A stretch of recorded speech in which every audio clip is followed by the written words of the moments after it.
Fatima Nana Mohammed. My brand name is Tami Cultures, and I'm the CEO of Tami Cultures. I'm from Kogi State. My dad is from Lokoja. My mom is from Okene. I come from a family of 8, and I'm the second born. I reside in Suleja, Niger State. I'm a student of Ahmadu Bello University Zaria, Faculty of Environmental Design, Department of Architecture. Tami Cultures, the fashion brand, and comprises of not only clothing but accessories too. I started this brand after my secondary school.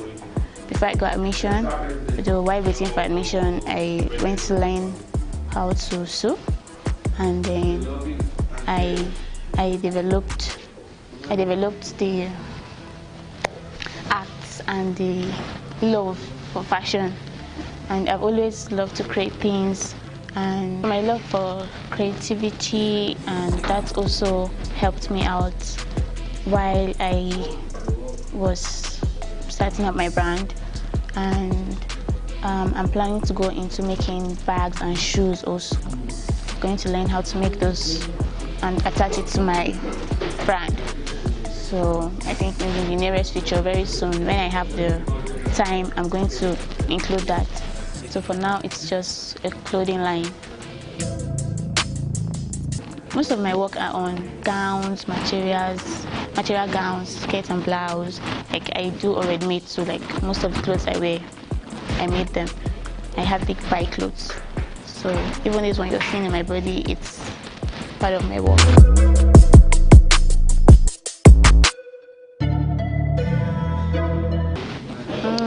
My challenge so far, mostly it's the time, and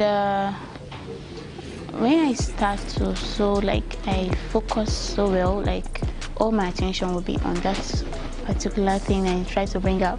I didn't really learn very well where I started from. I didn't learn most part of the things I learned were from me.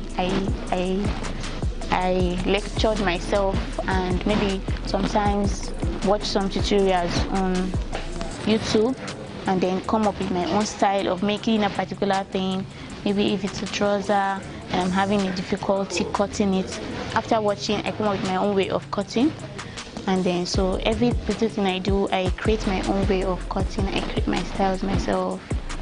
I sometimes have sketchbooks where I sketch styles, and then from one I change to another, like that, adding some few things until it's okay in my head, and then I put it down. So I don't really have many challenges like that. It's just the fact that I had to grow myself all by myself. I did it. So also one of the challenges I faced is financial challenges. Like most of the times I have plans of making some things in bulk, and then maybe taking them for sales, going around advertising, but then I don't have the money to put in. So it's one of the challenges I face, that it's made me just forget about that particular business I want to come up with.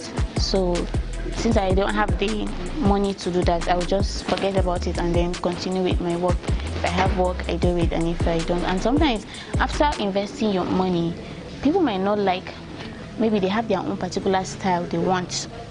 So when you do your own style from your own perspective, and they don't like it, you tend to lose.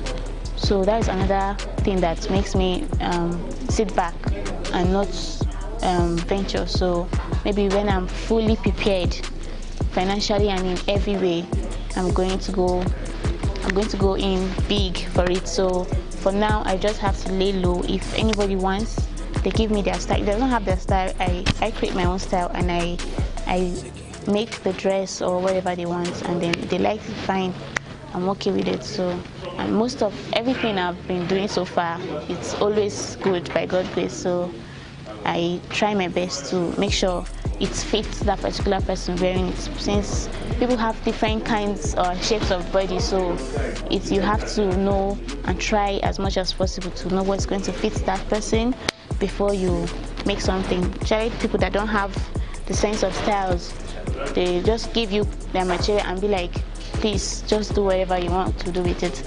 You have to think so much and focus mostly on that person's body, so you know what is going to fit that person and how to bring that to life. Okay, not every paying customers is good for business.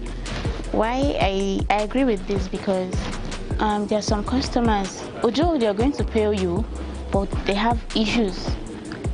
Yes, some will come to your store or come to meet you. Okay, I want this particular thing. You do it for them and they are confused, or they will be like, they're not even satisfied. They're not even going to say, okay, thank you, I like this dress, or even appreciate your effort in the first place. They just start to pour maybe their aggression got it from somewhere else on you, just because they feel they think you're, how like they see you so little, or I don't know how to the word to use. So regardless of if they are going to pay you or not, sometimes you have to avoid those kind of people, because they just spoil your mind. Maybe you're working on someone else's dress, and then once that kind of person just comes to you, the aggression and everything might make you lose focus on the other one you're supposed to. You understand? So sometimes you avoid those kind of people and just wherever neglect them.